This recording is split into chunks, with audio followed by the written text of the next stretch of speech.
Very good job, Alexandria. You see, that's the letter La, which is an equivalent to L. So when we combine it with Alif, which gives us the sound of A, when we combine them together, we have La. As you can see, the letter Lam is more like a hook.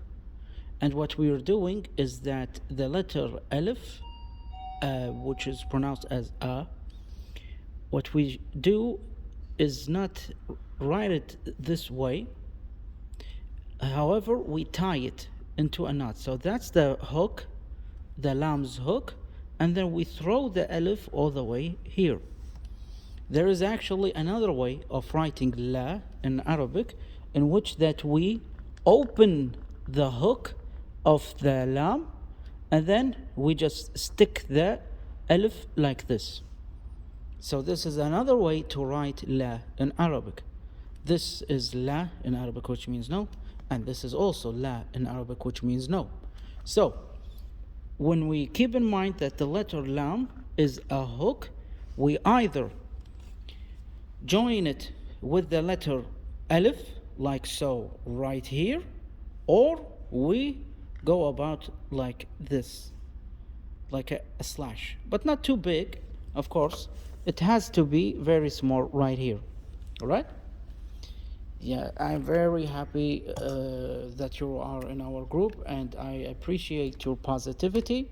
And when you do have a desire to learn Arabic and you practice, eventually you will pick up so many words here and there, and yet you have to remember just one little thing. As long as you love a language, you will learn it however difficult it may be. I know people who love Japanese, and Japanese is frighteningly difficult, Chinese as well.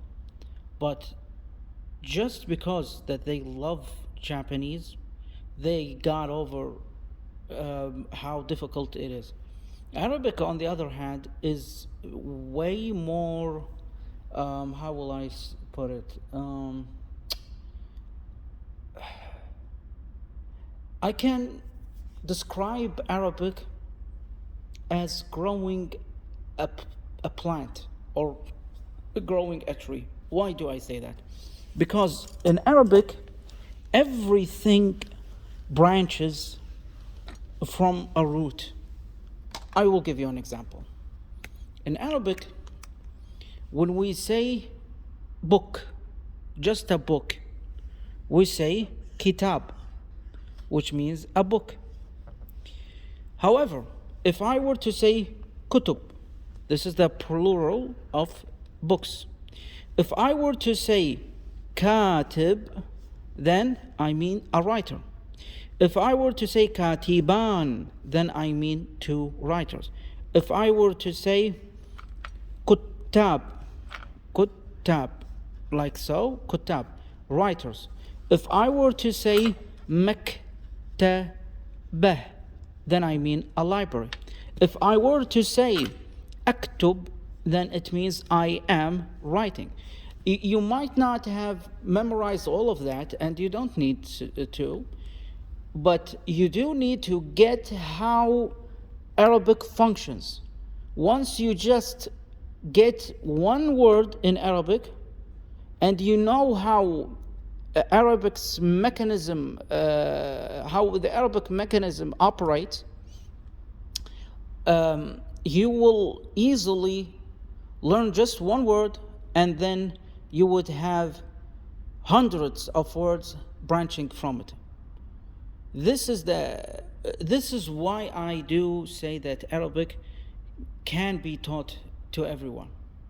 Because once you know how to use a word like kutub, which means books, or kitab, which means a book, you will know what a bookstore is, and what a library is, and what a writer is, and a female writer is, like katibah. Once you have this sound at the end, then it's feminine. So katib is a man, male, you know. Katib. You can just sense it. You can sense that there is something of weight.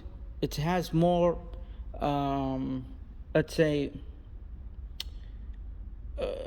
it's more solid, you know. But anything feminine in nature is soft. So it's katibah and katibat, which means female writers. So once you pick on or pick up the way how Arabic has its rhythm, you will like learn 10 Arabic words, and from them you would have 1,000 Arabic words branching from them. So if you just know Arabic's logic, you will be surprised at how well you speak Arabic. So what I'm saying is this: Arabic is like a road in which that you first drive for like at a speed of 10 miles per hour, and then you will reach like 30 miles per hour, and then boom, it's 300 miles per hour. That's what happened with Arabic. And this doesn't happen as efficiently in any other language that I know of. For example, English does have a lot of silent letters. It does have a lot of grammatical contradictions. This doesn't happen with ancient languages like Greek and Latin and Chinese, Persian, Arabic, because these languages have very organically structured laws that have been established for thousands of years. So it's very solid. And in Arabic's case, it's very fluid. Even though it's very ancient and very old, it's still a very fluid language. So I do encourage you a lot to persist in learning Arabic. However, that's some of my mustache, sorry.